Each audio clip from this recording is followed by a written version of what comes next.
조항입니다. 우주는 최근에 특히 복잡한 영역으로 넘어가고 있는 것 같습니다. 우리 국내에서도 작년 이전에는 주로 공공수요, 그러니까 과학기술부의 어떤 그 주도하에 이루어지는 수요가 많았지만 작년부터는 지금 한국 육군, 공군의 수요가 굉장히 증가를 하고 있습니다. 그래서 많은 계획들이 지금 그려지고 있고요. 아마 2030년까지 상당수의 위성이 좀 올라갈 예정으로 되어 있습니다. 그렇기 때문에 국내에 있는 그 위성 관련 업체들도 그런 수요에 맞추어서 발빠르게 움직이고 있는 상황이라고 볼 수 있겠습니다. 네, 앞에서 말씀드렸지만 우주는 기본적으로 시간과 공간을 의미합니다. 그래서 이제 글로벌 경제에서 시간과 위치, 지도 이 세 가지를 지배하는 지배자가 아마 비즈니스의 근간을 형성한다고 볼 수가 있겠습니다. 그렇다 그러면 지구만 그러느냐? 그게 아니고 우주도 마찬가지입니다. 우주에도 시간과 지도가 존재를 하는데 현재 지구상에서 우주의 시간과 지도를 갖고 있는 나라가 몇 나라가 될까? 저는 보면 미국뿐이라고 봅니다. 현재로서는. 그래서 저희가 뭐 다다음 주에 그 달에 가는 단오리도 발사를 하지만 실제 관련된 우주선에 가려고 하면 좌표를 찾아가야 되지 않겠어요? 길을 찾아서 그런 그 통신을 해야 되는데 그런 통신 기술 이렇게 다 모든 게 미국이 최고의 기술이죠. 그래서 우리도 그런 미국 기술을 이용하고 있다고 볼 수가 있고요. 결국은 그래서 근우주라도 신우주를 앞으로 비즈니스로 활동할 때 미국의 도움이 없이는 굉장히 어렵다는 한계도 존재합니다. 우주는 과거에는 주로 이게 점성술이라든가 농업 쪽에서 굉장히 관심이 많았고요. 그리고 우주는 기본적으로 제왕의 소유물이었습니다. 그러니까 달력이라는 것이 결국은 제왕이만 가질 수가 있고 제왕만 볼 수 있는 그런 것이었거든요. 그래서 우리나라 같은 경우는 세종대왕 때 처음으로 우리나라의 천상 지도를 갖게 되었고 그때 우리가 어떤 지도에 대한 자립을 했다고 볼 수가 있겠습니다. 그리고 철학적으로 또 굉장히 많은 우주에 대한 연구가 많이 되고 있는 것 같습니다. 근본적인 이유는 인간은 어디로 가는가입니다. 질문이. 그런 질문을 찾기 위해 철학적 논문들이 굉장히 많이 발표를 되고 있고요. 하지만 지금에 와서는 이게 우주가 생활과 안보, 탐구 영역으로 증가를 했습니다. 그리고 우주는 저희가 영어로 스페이스라고 쓰지만 사실은 이제 코스모스라든가 유니버스라는 용어로 씁니다. 그러니까 코스모스와 유니버스는 우주가 굉장히 태고 쪽에 케오스적인 혼돈 상태에 있었는데 어느 순간에 일정한 질서를 유지하더라. 그 상태에 지금 오고 있기 때문에 이거를 유니버스라는 용어로 쓰고 있고요. 그다음에 국제법에서는 그 우주라는 범위를 정확히 규정을 하고 있어요. 그래서 아우터 스페이스라는 용어로 딱 정해져 있습니다. 그다음에 지금 나서로 우주는 이제 지금까지는 우주가 지구를 위해서 많이 쓰여 있습니다. 앞으로는 근데 지구를 위해 쓰는 것과 우주를 위해서 우주를 쓰는 두 가지 방식으로 병행해서 앞으로 발전될 것 같은데 아마 우주를 위한 우주 쪽은 지금 미국에 있는 많은 그 기업들이 새로운 상상력을 발현해서 어떤 비즈니스 할 것인가를 발표를 하고 있습니다. 그리고 결국은 우리가 전 세계 역사를 볼 때 대항해 시대에 대양을 지배했던 세력이 세계를 지배를 했었습니다. 그리고 그 세를 지나고 나니까 하늘을 지배한 국가가 세계를 지배했고요. 그리고 그 다음에는 아마 우주를 지배하는 국가가 세계를 지배하고 우주를 지배하게 될 것 같습니다. 근데 최근에 이제 많은 사람들의 저희가 이제 센터에서 국민들한테 서베이를 했더니 우주하면 어떤 이미지가 듭니까? 했으니까 첫 번째가 무한함이었습니다. 근데 이 말씀은 모든 사람들이 우주는 무한하다는 생각을 하고 있어요. 하지만 현재 근 우주는 무한하지가 않습니다. 굉장히 유한한 공간으로 인간이 만들어가고 있습니다. 이 말씀은 이 공간 자체가 비즈니스가 되어 있고 전장이 되고 있는 상황이라고 볼 수가 있겠습니다. 그래서 결국에는 이제 과거의 우주 개발 시작은 군쪽 수요에서 먼저 시작을 했고요. 이 영역이 이제 경제적, 민수 쪽으로 넘어오고 있는데 이게 1990년에 민간 위성이 군용 위성 수를 초월하게 됩니다. 그래서 1990년 이후부터 점점 더 민간 쪽 위성이 증가를 하고 있고 결국 미국 같은 경우도 민간 위성을 많이 활용하는 시도로 전환을 하고 있기 때문에 우주는 기본적으로 군 같이 쓰는 민군 겸용 영역으로 지금 전환하고 있습니다. 근데 우주 개발을 하기 위해서는 네 가지 요소가 필요합니다. 첫 번째가 상상력이 필요하고요. 그 다음에 인재력이 필요하고요. 기술력이 필요하고 자금력이 필요합니다. 그런데 지금까지 우리의 우주 개발은 기본적으로 로켓과 위성을 개발하는 데 중심적이었기 때문에 상상력은 상당히 보이지 않는 영으로 존재했었습니다. 그런데 지금 현재 세계에서 이루어지고 있는 모든 비즈니스는 상상력을 기반으로 해서 비즈니스가 나타나고 있습니다. 그러니까 미국에서 우주 이런 정책을 하는 전문가분께서 네 가지 요소가 우주 개발에 굉장히 중요하다고 말씀하셨는데 그 중에 첫 번째가 상상력이라고 말씀을 했습니다. 그래서 그동안 이제 우주의 접근성이 굉장히 좋지가 않았는데 갑자기 이렇게 새로운 붐이 일어난 이유는 뭘까 보면은 과거에는 우주로 나가는 비용이 너무 비쌌어요. 이거는 부르는 게 값이었거든요. 근데 이게 이제 최근에 와가지고는 앨런 머스크 등장 이후에 스페이스X가 등장하면서 비용이 하락하게 됩니다. 비용이 하락하게 되고 스페이스X가 또 1년에 40편 이상을 쏘기 때문에 지금은 스페이스X는 그 우주 물류회사라고 볼 수가 있습니다. 그래서 우주 물류회사이고 전기편을 지금 보내고 있고 거기에 특별편을 보내기 때문에 굉장히 비싼 비용을 지불할 수밖에 없는 그런 시대 변화가 이루어지고 있습니다. 그리고 과거에는 우주 쪽에 민간 자본이 거의 들어오지 않았어요. 전부 군 예산하고 정부 예산을 통해서 이루어졌지만 최근에 이제 스타트업을 한 그 모험 자본들이 굉장히 증가를 하고 있고 창업들이 증가를 하고 있습니다. 뒤에도 저희도 좀 말씀드리겠고요.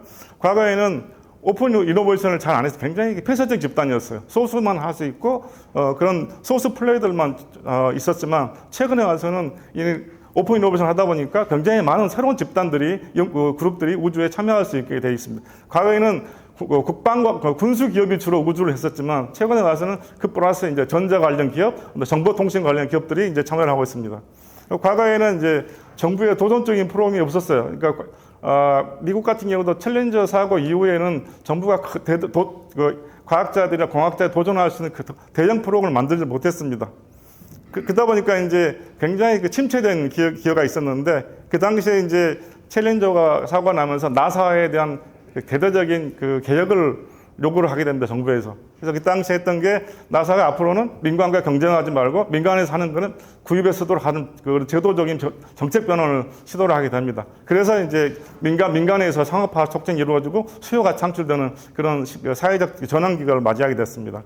그리고 과거에는 실리콘밸리가 굉장히 우주에 관심이 없었어요. 그런데 최근에는 이제 실리콘밸리 기업가들이 우주에 관심을 많이 갖고 있습니다. 그래서 실리콘밸리 돈을 벌었던 많은 그 CEO들이 우주에 투자를 하는 상황입니다. 거의 다 모든 CEO들이 우주에 투자를 하고 또 보시면 되겠습니다. 그 다음에 최근에 와서는 또 하나 변수는 이제 중국이 우주 굴기를 통해서 우주를 국가 안보 쪽에서 굉장히 강력하게 밀어붙이다 보니까 미국 간의 우주 경쟁이 이루어지면서 우주에 대한 새로운 어떤 경쟁 체제가 발생하고 있습니다.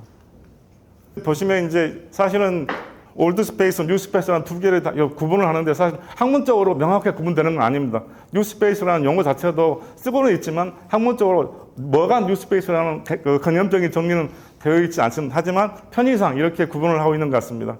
과거에 보면 앞에서 말씀드렸지만 이제 군수 기업이 지배적이었죠. 그다음 지금 와서는 창업 기업, 실리콘 창업가고요.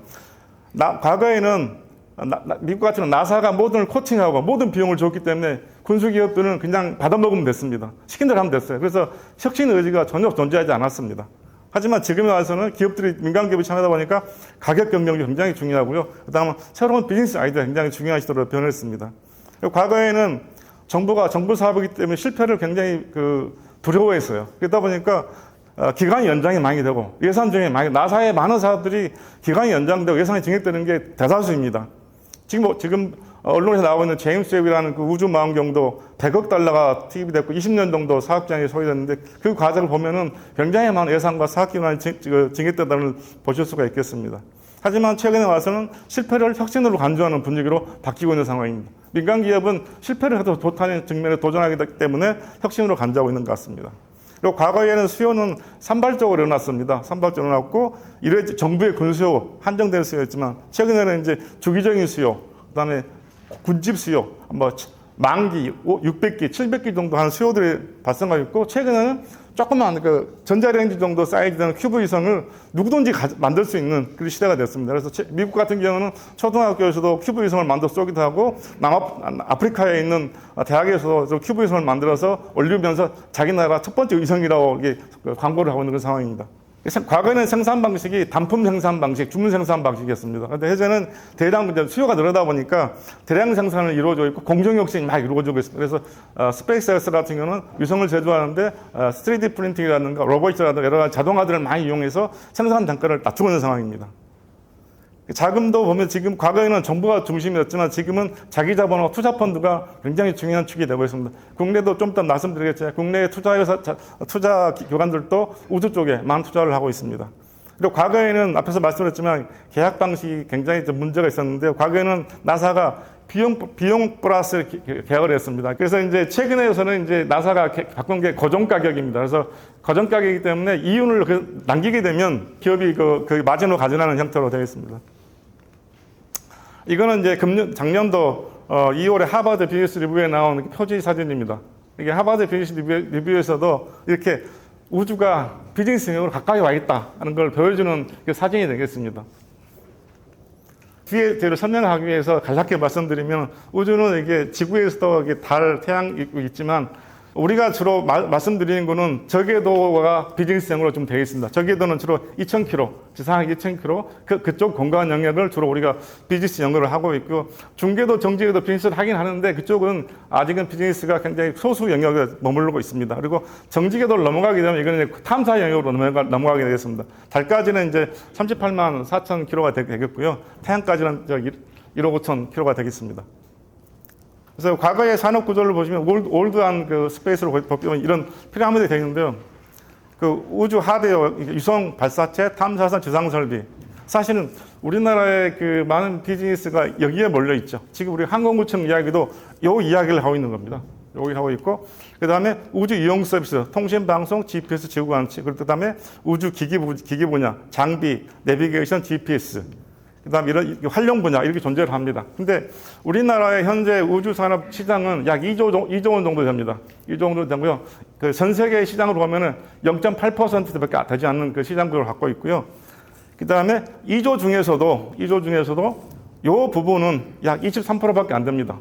그 나머지는 대부분 이 영역에서 이루어지고 있습니다.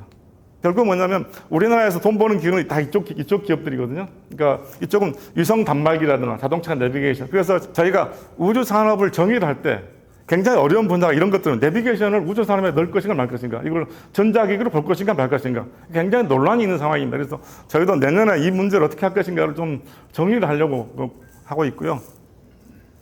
근데 이제 앞으로는 이런 것들이 이제 새롭게 비즈니스로 등장을 하겠습니다. 우주 구조물, 우주 정거장, 우주 공장, 그다음 행성 이동체, 그다음 우주 관광, 우주 생산은 공장 정거장에서 하는 거고요. 체류하는 거, 여객 운송하는 거, 우주 인터넷 서비스. 이거는 이제 앨런 머스크가 지금 하고 있는 스타링크가 되겠습니다. 그래서 앨런 머스크가 지금 굉장히 많은 공을 들여서 하고 있는데 스페이스X는 발사체 사라기보다도 저궤도를 이용한 통신 위성 서비스 회사라고 불리는 게 적합할 것 같습니다. 그래서 앞으로 스페이스X의 성공은 이 인터넷 서비스가 성공하느냐에 따라서 판가름 난다고 볼 수가 있겠습니다. 하지만 전 세계에 지금 인터넷에 연결되지 않은 인구가 37억 정도 되는데요.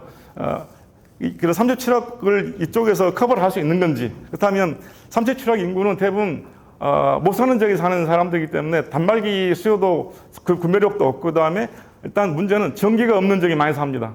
그래서 전기가 어떻게 되느냐에 따라서 전력을 확보에 따라서 이 서비스가 확대가 될 수 있고 하는 상황인데, 현재로서는 이제 중진국과 선진국에 있는 사람들을 대상으로 한 서비스로서 수익을 얻으려고 하는데, 머스크는 기본적으로 이걸 통해서 $1 트릴리언 마켓을 창출하려고 합니다.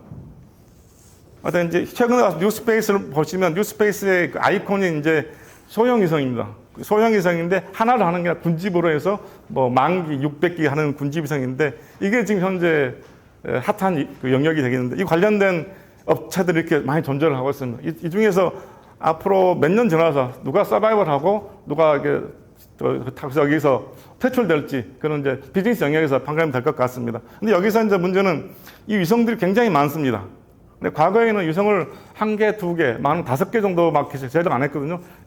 이렇게 위성 수요가 늘다 보니까 위성 제작에 대한 수요가 많죠. 그래서 위성 제작 업체가 많이 등장할 수밖에 없는 상황이고요. 그 다음에 이렇게 많은 위성을 쏘려고 하니까 발사체가 필요한 겁니다. 근데 이 위성들은 소형 위성이에요. 근데 지금 미국이라든가 일본이라든가 유럽에서 갖고 있는 발사체가 굉장히 큰 것들이거든요. 그래서 이걸 쏘기 위해서는 비싼 발사체가 아니라 값싼 발사체가 필요합니다. 지금 우주에 보시면은 이렇게 많은 위성들이 이렇게 떠 있어요. 현재 아마 수천 개가 활동이 되고요. 지금까지 2만 개 이상의 위성이 우주로 올라가는 상황입니다. 그러다 보니까 이 중에서 이것들이 이제 굉장히 많은 분란을 일으킬 수가 있죠. 과거에 얼마 전에 보시면 러시아의 위성이 미국 위성과 충돌해가지고 그게 폭발하는 경우도 있었고요.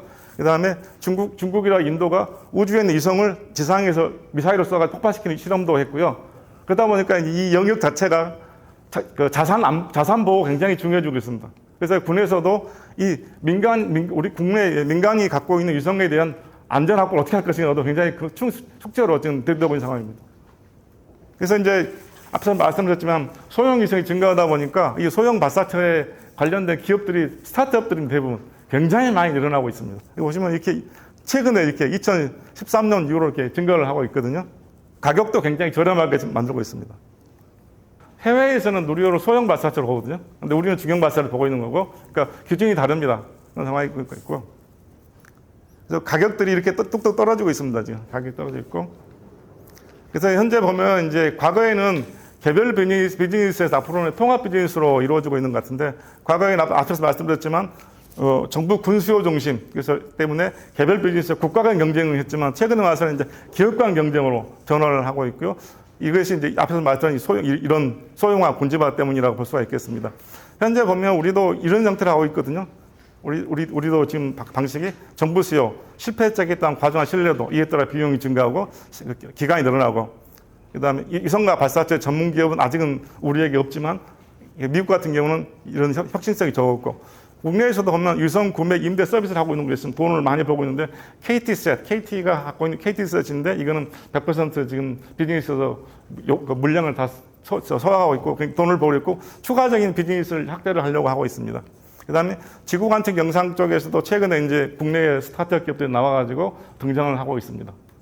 그다음에 보시면 이제 스페이스X 같은 경우는 이제 위성, 발사체, 인터넷 서비스를 통합하는 통합 모델을 비즈니스를 하고 있는데요. 이걸 보시면 이제 수요가 워낙 위성 수요가 많기 때문에 위성을 자체 제작을 하면서 스페이스X는 특허를 내지 않습니다. 그래서 이건 남이 자기네 그 기술을 모방할 수 없도록 하는 측면, 특히 중국이 자국의 자사의 기술을 모방하지 못하도록 특허를 내지 않는 전략을 취하고 있습니다. 그래서 상당히 이쪽을 뚫기가 어려운 시장이 되겠습니다. 근데 국내에서도 이제 한컴에 우리 하나가 지금 지분 투자를 하고 있고요.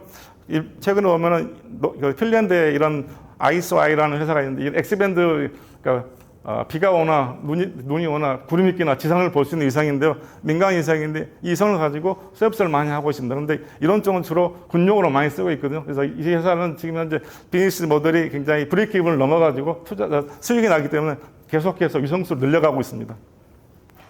그 다음에 이제 앞으로는 유엔 우주 계획이 확정이 될 텐데요. 이런 민간 우주 정류장들이 많이 늘어날 겁니다. 그 다음에 앞으로 이제 우주 체제, 거주를 위한 준비들이 착착 진행되고 있는데요. 이게 이제 과거에 했던 2015년에 이태리 우주 비행기사들이 우주 정거장에 갔을 때 우리는 에스프레소를 먹고 싶다. 그런 이야기를 했기 때문에 이태리에서 우주에서 마실 수 있는 에스프레소 기계를 만들어서 이런 기계는 이제 공기가 아주 적은 상태에서 에스프레소를 뽑을 수 있는 기계가 되겠습니다. 그래서 우주에서 여유를 즐기게 해주겠다 하는 컨셉으로 이렇게 만들었던 것 같습니다. 그리고 이거는 이제 유럽에서 하고 있는 이제 크로피스라는 위성인데요. 위성에서 농업 실험을 하고 있는 겁니다. 지상에서 어떤 종자를 싣고 가지고 우주 공간에서 작물들이 자라는 걸 시험하는 실험들인데 이런 것들이 결국 우주에 나중에 인간이 장기적으로 거주하는 데 필요한 것들이 하고 있는 것입니다. 그 다음에 또 이런 것들이 있죠. 이게 장기 구상들이 있거든요. 좀 더 경제를 넓혀가 보자. 우주 정거를 넘어가보자. 달로 가고 화성을 가보자. 이런 것들이 지금 많이 이루어지고 있습니다.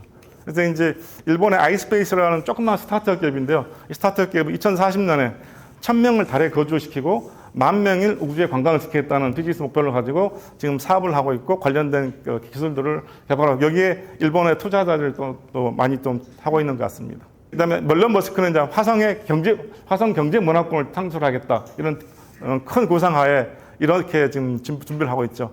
우주선당 100명을 보낼 경우에는 1000개의 우주선이 필요할 거다. 그리고 이 사람들이 화성에서 자율문명권을 형성하는 데는 40년에서 100년은 걸릴 거다. 이렇게 판단하고 있습니다. 그 다음에 이게 이제 또 최근에 나온 논문인데요. 달에서 농사가 가능할 것인가. 이걸 이제 실험하고 있는데, 이거는 지금 미국이니까 가능합니다. 이거는 달에서 가져온 토양입니다. 아폴로가 가져온 토양이 흙인데, 그걸 굉장히 미국에서 몇 군데 분산시켜가지고 실험을 하고 있었는데요. 해봤더니 이렇게 싹이 나더라는 거죠. 그래서 어느 정도 가능성이 있다 하는 걸 이제 인지를 하고 있는 거고요. 그 다음에 일본 같은 경우는 이 달의 흙이 없기 때문에 달의 흙과 모사품을 만들어서 그 농사 짓는 그 기술들을 개발을 하고 있습니다. 앞으로 이렇게 이런 새로운 비즈니스를 창출하는 데 있어서 어떤 그 선도적인 과학 기술력이 없으면 상당히 어려운 측면이 존재한다는 걸 말씀드리는 겁니다. 그 다음에 이거는 이제 그 물이 귀한 지역에 쓸 수 있는 것이죠. 그러니까 우주 정거장에 있는 그 물 처리 시스템입니다. 그러니까 우주 정거장에 물이 부족하지 않습니까? 그러니까 물을 싣고 가게 되면 무게가 증가하죠. 그래서 연구했던 게 그러면 물을 안에서 순환 쓰자 하고 대신 사람을 늘리자. 그래서 원래 3명이 탔던 걸 6명 늘렸습니다. 이 물 무게를 줄여가지고. 그래서 이건 물은 한 2번, 3번 정도 정화에 쓸 수 있는 기술인데 이 기술을 아프리카 같은 데 지금 전수하려고 하고 있습니다. 국내 같은 경우 보면 이게 이제 현재 창업 기업들이 이렇게 나타나고 있습니다. 그래서 굉장히 그 반가운 상황이고요. 보시면 주로 대전 지역에서 이 창업이 많이 이루어지고 있습니다. 근본적으로. 컨택이라는 이 회사는 최근에 그 펀드 레이징에서 800억 정도를 최근에 투자를 받아가지고 굉장히 사업 확장을 좀 준비를 하고 있고요. 이노스페이스라는 회사는 하이브리드 로켓 개발했는데 이분은 이제 한국 한화에 근무하다가 나오셔가지고 이 회사를 차려서 이제 소형 발사체를 개발하고 있습니다. 그래서 금년 11월 정도에 브라질에서 아마 시험 발사를 할 것 같고요. 근데 시험 발사 하려고 했더니 브라질 국방성에서 그냥 시험 발사하지 말고 자기네 조그만 위성을 쏴달라고 그래서 위성을 싣고 실제 올라가는 그 기록을 할 것 같습니다.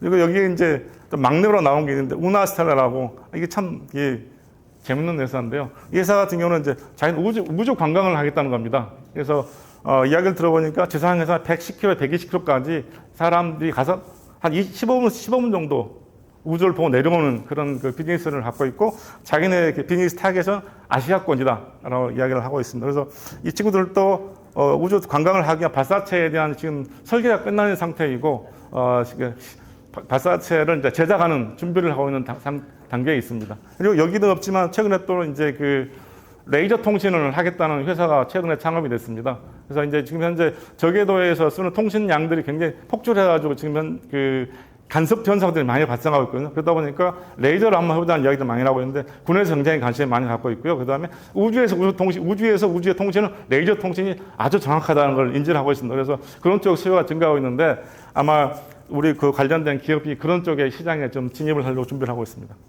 이게 이제 국내 투자 상황인데요. 약 4년간 약 1,500억 이상의 투자가 됐습니다. 투자됐고, 아까 말씀드렸던 이노스페이스는 이 코롱이 메인 투자자입니다. 코롱 메인 투자자. 저희도 이제 이 코롱 그룹과 만나서 이야기가 나눴지만 새로운 신산업을 찾기 위해서 굉장히 많은 노력을 하고 있는 것 같습니다. 그러다 보니까 코롱에서 이노스페이스 투자를 했고 2차 투자했고 아마 금년 아까 말씀드렸지만 11월에 브라질 발사 성공하게 된 3차 투자가 지금 대기를 하고 있는 상황이 되겠습니다. 근데 하나 또 특히 이제 그 보령이 지금 열심히 지금 하고 있는데요. 보령 제약이 이제 홀딩 컴퍼니 보령 홀딩 컴퍼니를 없애고 지금 보령 제약에서 제약을 뗐습니다. 보령그룹으로 되어 있는데 보령그룹이 사고 있는 게 이제 케어 인 스페이스하고 스페이스 헬스케어를 하겠다고 지금 하고 있습니다. 이게 재밌는 회사인데요. 이분들 역시 민간 기업이다 보니까 굉장히 활발하게 움직입니다. 이분들이 우주를 하겠다고 시작한 게 2년 전입니다. 저희 그 팀에 와서 우주에 뭘 해야 되면 좋겠는지 그 아이디어를 묻고 했었는데 그 당시에 여러 가지 검토하다가 이분들이 나사를 가가지고 나사에 있는 전문가가 면담을 하다가 이런 그 자기네가 제약을 하고 있기 때문에 이런 헬스케어에 대해서 약간 이야기를 했더니 나사에서도 우리가 여러 가지를 잘하고 있지만 빈 영역이 스페이스 헬스케어다. 그런 이야기를 했다고 합니다. 그래서 보령에서 그럼 우리가 이걸 한번 해보지 하는데 이분들이 직접 이걸 하겠다는 게 아니고요. 현재는 투자 회사입니다. 보령 투자하고 있고 보령이 여기에 이제 그 카운터 파트들입니다. 미국에는 나사가 여기 액시엄이 있고 보령도 액시엄 투자를 하고 있죠. 하버드 의대, 스탠퍼드 대학 이분들이 이제 이 보령에 연결된 파트너로 되어 있습니다. 왜 파트너로 되어 있는가를 보시면 현재 그 CIS 케어 인 스페이스 챌린지를 프로그램을 돌리고 있는데요. 보령제약에서는 이거를 1년에 많이는 안 하는 것 같습니다. 10억 원 정도 하고 10년간 100억을 투자하겠다고 하는데 지금 현재 이 챌린지 프로그램에 지난달에 이제 그 챌린지 그 서류 접수가 마감이 되는 상황입니다. 국내에는 오픈을 안 했었어요. 안 했고 해외에 됐는데 50개 팀이 참가를 했고 그중에서 20개 팀은 서류가 미비해서 탈락을 했고 30개 팀이 이제 심사를 대기 중인데 8월 둘째 주에 아마 그 30개 팀에 대한 PT 심사가 이루어지는데 그 심사를 얘들이 합니다. 얘들이. 그렇게 해서 한 10개 정도 팀을 선정하고서 한 팀당 10만 불 해서 한 3개월 정도 하고 그다음에 엑셀레이팅 프로그램을 돌려가지고 코칭해주고 하는 프로그램을 해보겠다고 해서 한 비즈니스를 좀 진행하고 있습니다. 제가 생각하는 비즈니스 임금을 제가 좀 쉽게 좀 정리해봤습니다. 시간, 위치, 지도, 보고, 듣고, 전달하고, 만들고, 제공하고, 처리하고, 가보고, 머물고, 거주하고 이런 것들이 아마 앞으로 우주에서 하는 비즈니스가 되는 영역이라고 볼 수가 있습니다. 그래서 보시면 이제 되실 것 같고요. 결국은 이제 이런 우주 비즈니스를 강화하기 위해서는 인프라가 굉장히 중요합니다. 근데 국내 앞에서 말씀드렸지만 국내 그 스타트업 기업들이 발사체 업체가 현재 3개에 존재하거든요. 3개가 존재하는데 이 사업들이 성공했을 경우에 가장 필요한 게 발사장 수요거든요. 발사장 수요고 또 하나는 이런 연소 시험장을 엔진 시험을 할 수 없기 때문에 엔진 시험장 수요가 좀 존재를 합니다. 그래서 앞에서 말씀드렸던 그 우주 관광을 하겠다는 회사 같은 경우는 지금 시험 설계가 끝나고 제작하고 있기 때문에 제작이 끝나면 연소 시험을 해야 되는데 현재 그 연소 시험장을 못 찾아가지고 상당히 이제 애를 먹고 있는 상황이고요. 통신 주파수 문제 어떻게 할 것인가도 좀 문제가 되겠습니다. 선제적 교조가 필요합니다. 앞서 말씀드렸지만 우리가 유인 관광을 한다 할 경우에 우리가 인허가를 받을 수 있는 준비가 하나도 안 돼 있어요. 정부에. 그리고 규정이 없죠. 아직 한 번도 해본 적이 없고 그렇기 때문에. 그래서 그렇다 그러면 이런 것들이 비즈니스가 되기 전에 정부에서 미리미리 관련된 규정을 만들어주는 게 굉장히 중요하다 볼 수가 있겠습니다. 또 하나는 이제 기술 개발 실증 실험인데 국내 관련 여러 중소기업들이 가끔 저를 찾아와가지고 하는 말씀이 저희가 이런 소재를 개발했는데 한 국방연구소에 이걸 납품하고 하고 싶은데 잘 모르겠다는 거예요. 결국은 뭐냐면 항우연도 그렇고 국방광도 그렇고 우리 중소기업이나 민간 영역에 무슨 제품이나 부품을 개발했을 경우에 실증 실험할 수 있는 아직 그 역량이 아직 부족합니다. 그러니까 나사 같은 경우는 내가 이런 개발을 갖고 가면 실험 프로세스 같은 거 다 공개되어 있어요. 어떻게 하라. 그리고 어떻게 하라. 절차들이 다 공개가 되어 있습니다. 비즈니스 사업이 굉장히 쉽지만 아직 우리는 그런 상황이 아직 못 되는 상황입니다. 그래서 상당히 기업들이 이제 그런 어떤 정보의 접근성에 대해서 상당히 한계를 느끼고 있는 상황입니다. 그 다음에 앞서 말씀드렸지만 큐브이사에다 관측 로켓을 실증 시험을 많이 해줘야 됩니다. 그래야지 우리가 말씀드렸던 그런 기업들이 개발한 것들을 실제 우주에 쓸 수 있는 실용 제품으로 성장할 수 있습니다. 또한 가장 중요한 것은 국제 규범에 적극적으로 참여를 해야 됩니다. 우주는 기본적으로 국제 규범에 준수를 하지 않으면 안 되는 상황입니다. 그래서 유엔에 이런 우주 관련 규범들이 있거든요. 이런 규범에 적극적으로 저희 참여를 해야 되고 거기서 우리의 기업들의 의견을 반영을 시켜야 됩니다. 그런데 아직까지 우리가 기업들의 비즈니스가 많이 성장하지 않았기 때문에 우리의 보이스를 내지는 못했지만 앞으로는 이런 유엔에서 우리의 그 민간 비즈니스를 위한 보이스를 내야 됩니다. 앞으로 이제 문제가 되는 게 이런 겁니다. 우주 교통 관리, 스페이스 트래픽 매니지먼트인데요. 이쪽에서 지금 논의하고 있는 게 그 항공 관리, 이카오 같은 국제 항공 관리와 같이 우주에 가도 그런 조직이 필요한 게 아니라 논의가 되고 있고 거기에 어느 정도 총론적으로는 합의를 이루었지만 실제 아래로 내려가면 다 이해관계가 존재하기 때문에 절대 그 규정을 만들기 쉽지 않습니다. 그런데 여기에 우리가 빠지게 될 경우는 우리 의견을 전달할 수가 없는 상황이 됩니다. 그래서 우리는 이제 누리호 발사한 성공됐기 때문에 이런 적극 참여해서 우리의 어떤 비즈니스를 위한 내용들을 반영을 시켜야 됩니다. 그리고 이런 우주 광산을 하겠다는데 우리 같은 경우는 지금 법적으로 하나 준비 안 되어 있습니다. 일본은 2, 3년 전에 우주 광산에 대한 법적 준비를 만들어냈습니다. 그래서 우리도 어떤 그 새로운 비즈니스에 대해서는 새로운 규정이 없어요, 사실은. 그렇기 때문에 못 따라가지만 새로운 비즈니스를 하는 분들하고 어떤 규정을 만드는 분들이 접점을 맞춰가지고 새로운 규정들을 만들어내는 것이 아마 우주 시대에 새로운 경제를 만들어가는 큰 축이 아닌가 싶습니다. 네, 감사합니다.